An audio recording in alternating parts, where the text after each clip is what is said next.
इस भवन को सजाने, बढ़ाने और शोभायमान बनाने में जो अथक प्रयास किया है, वास्तव में तो उन्हें ही सजाना चाहिए। हमको तो बीच में सजाने का काम कर दिया। अब कोई सजाए तो उसको मना करो तो ठीक नहीं लगता, मूर्ति बन के बैठ जाना पड़ता है। अच्छा, जो करना है सो कर। तो उन्होंने जो किया सो मैंने तो नहीं देखा, देखा तो आप नहीं है, या जिसने किया उसने देखा, मैंने तो नहीं देखा, इसलिए आप लोगों ने देखा। तो ये समझो ये सजावट आपकी हुई, मेरी नहीं हुई है, कि आप सबकी अपने मस्तक पर देखिए सुंदर तिलक लगा हुआ है, मुकुट पहना हुआ है। अब इसको भी जो भी कहो क्या सुंदर चमकदार इसको हमें सजा दिया है, गले में माला डाल दी है। ये आपको डली है, मैंने तो देखी नहीं, मैं तो खाली नीचे देख रही हूँ। मैं तो ये सब चीजें आप देख रहे हैं, इसलिए आपको डली। आयुक्त जिसे कात्रज कहा जाता क्षेत्रीय कार्यालय, वो आए हुए हैं। मैं बहनों से रिक्वेस्ट करती हूँ गुलदस्ता लेकर आए और दीदी जी उनको सुनंदा दीदी जी उनका स्वागत करें।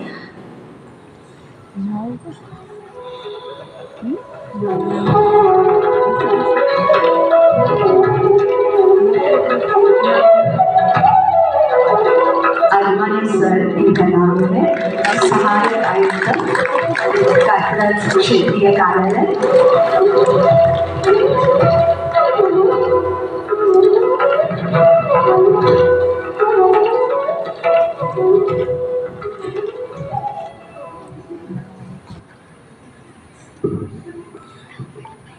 तो इतने सुहावने अवसर पर आपने मुझे आमंत्रित किया।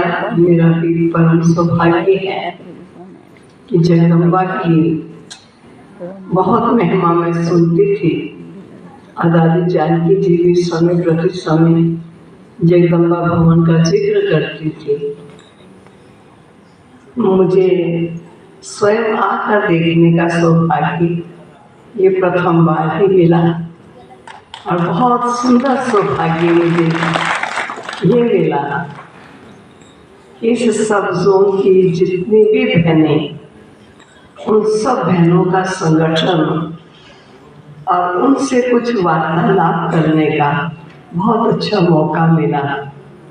वैसे कहीं सेंटर में जाएंगे तो एक दो सेंटरों को देखेंगे, लेकिन इस स्थान पर सब सेवा केंद्रों की सब प्रमुख पहले तो विशेष रूप से उपस्थिति थी और हर एक बाबा पर डेडिकेटेड महान विभूति के दर्शन करने का परम सौभाग्य प्राप्त हुआ।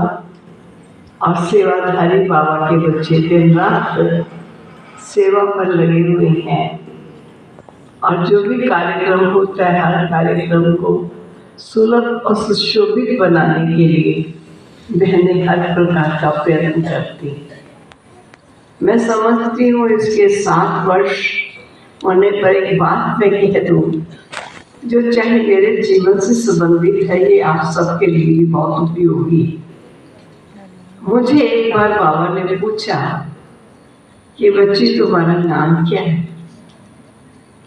तो मैं मुस्कुरा दी क्योंकि मुझे ये नाम बाबा ने ही दिया था, तो मैंने बताया नहीं। बाबा ने पुनः मेरे से पूछा बच्ची तुम्हारा नाम क्या है, तो मैंने फौरन फिर कहा बाबा चक्रधारी। बाबा ने कहा बच्ची तुम्हें मालूम है चक्र कितने प्रकार के होते हैं? मैंने कहा जी बाबा, एक 84 जन्मों का चक्र होता है, 4 युगों का चक्र होता है। जो भी चक्र थे मैंने सारे 4-5 चक्र सब सुना दिए। और जब मैं सुनाऊं बाबा जन्मों का चक्र, बाबा कहते हैं वो 84 जन्मों का चक्र है, 4 युगों का चक्र है, इसी प्रकार सतो प्रधान सतो रजो तमो का चक्र है। ये मैंने सुना और बाबा फिर कहे और तो मैंने आखिर कह दिया बाबा मेरे चक्र खत्म हो, क्योंकि मुझे उतने ही चक्र आते थे जो मैंने सुना।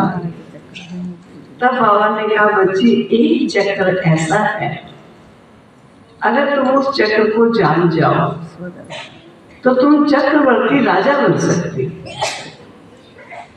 तो वो तो बड़ा अमूल्य पॉइंट है और मैं भी जानना चाहती थी कि ऐसा कौन सा चक्र है। वर्णों का भी बता दिया, जन्मों का भी बता दिया, युगों का भी बता दिया, बाबा का चक्र एक और रह गया और वो चक्र जानने से मैं चक्रवर्ती राजा बन जाऊंगी। तब बाबा ने मुझे पूछा कि आपने कभी लाइट हाउस देखा है? तब मैंने उत्तर दिया जी बाबा बॉम्बे में मैंने लाइट हाउस देखा था। बाबा ने कहा क्या करता है लाइट हाउस? एक स्थान पर रहते हुए वो चारों तरफ घूमता हुआ प्रकाश देता है और जो भी शिप जिस स्थल पर पहुंचना चाहिए वो उचित स्थल पर पहुंच जाता है। बाबा भी आप चक्रधारी को इस चक्र के विषय में बताता हुआ ये कहना चाहता है कि अगर आप भी 2-2:30 बजे उठ करके विश्व ग्लोब में बैठ जाओ और मुझ सर्वशक्तिवान से सर्वशक्तियों की साकाश लेकर सारे विश्व की आत्माओं को वो साकाश दो, तो बाबा गारंटी करता है कि तुम चक्रवर्ती राजा बन जाओ। बात तो बड़ी सुंदर है और मैंने आपको भी सुना दिया, अब आप में भी जो बनना चाहे बन जाए, लॉटरी। लेकिन मेरे बाद में मन में विचार आया 2 बजे या 2:30 बजे, क्योंकि सेंटरों में सेवाओं में कार्य करते कई बार 11, 11:30 भी बजते और सुबह 4 बजे फिर उठ जाना होता है, तो रात को सोएंगे कब?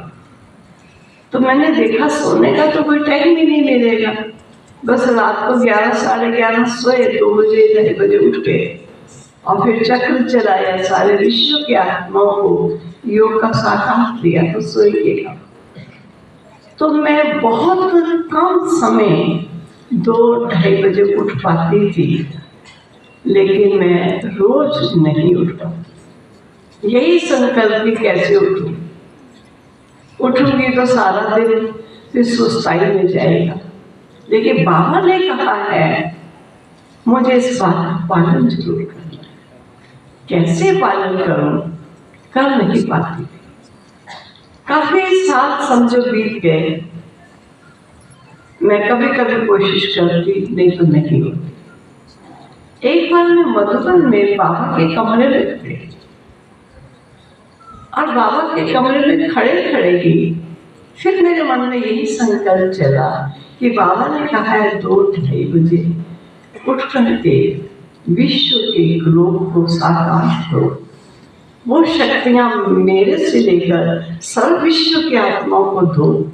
ये बाबा ने मुझे समय दिया है, लेकिन बाबा मैं आपकी आज्ञा को पूरा नहीं कर पा रही। बड़े अंदर से मन भरकर मैं बाबा को कह रही थी। उसी समय मुझे एक एग्जाम्पल बुद्धि में आया, जो ना जाने मैंने बचपन में कभी पढ़ा था या सुना था। कैसे अचानक फ्लैश हुआ बुद्धि में और जैसे मुझे मेरे प्रश्न का उत्तर मिल गया। मैं बड़ी खुश हुई। अब आप जानना चाहेंगे क्या उत्तर मिला होगा। अब ये मैं नहीं कर सकती हूँ कि उस समय 1 सेकंड में ये फ्लैश हुआ है। ये उत्तर ज्यादा टाइम नहीं लगा मुझे सोचने में, लेकिन सुना हुआ जरूर था मैंने कभी, या पढ़ा था या क्या था, मुझे कुछ याद नहीं।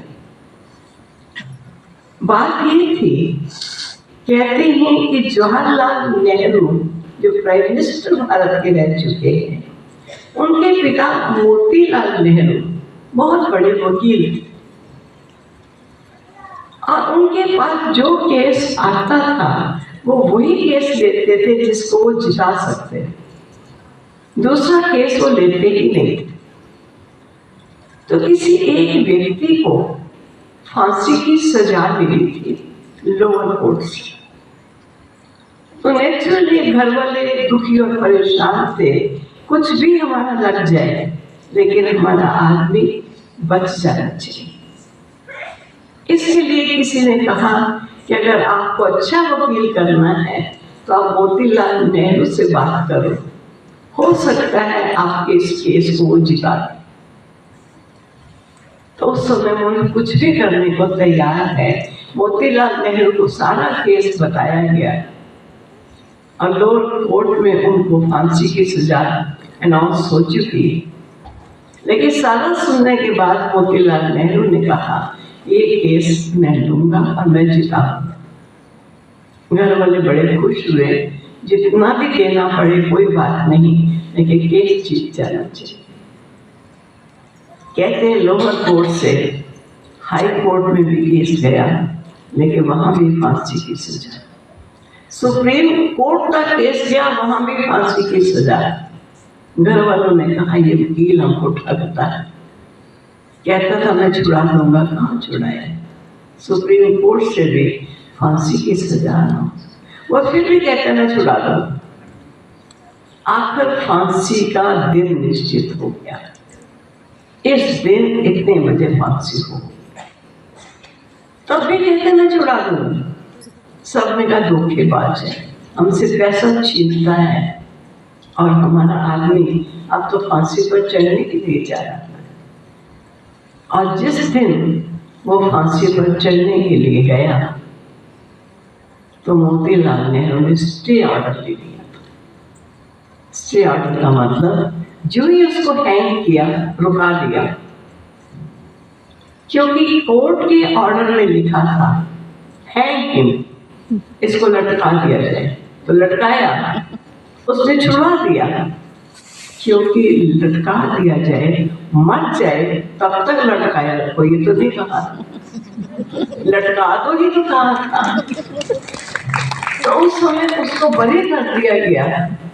तब उसके बाद भारत के संविधान में ये चेंज हुआ है until the death।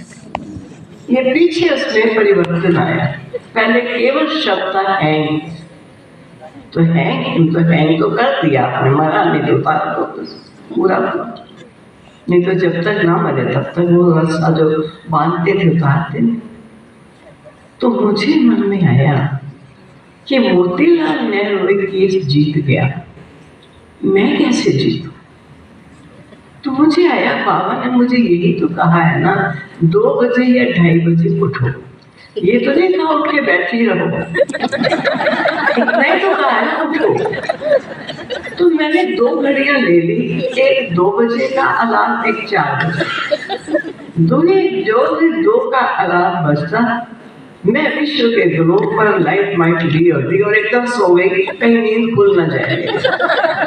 मैंने अपना काम कर लिया और फिर 4 बजे का अलार्म बंद उठ के योग लगा दी। अब मोतीलाल नेहरू जीत जाएगा, मैं नहीं जीतूंगी। तो मैं भी केस जीत गई, लेकिन बड़े धीरे जीती।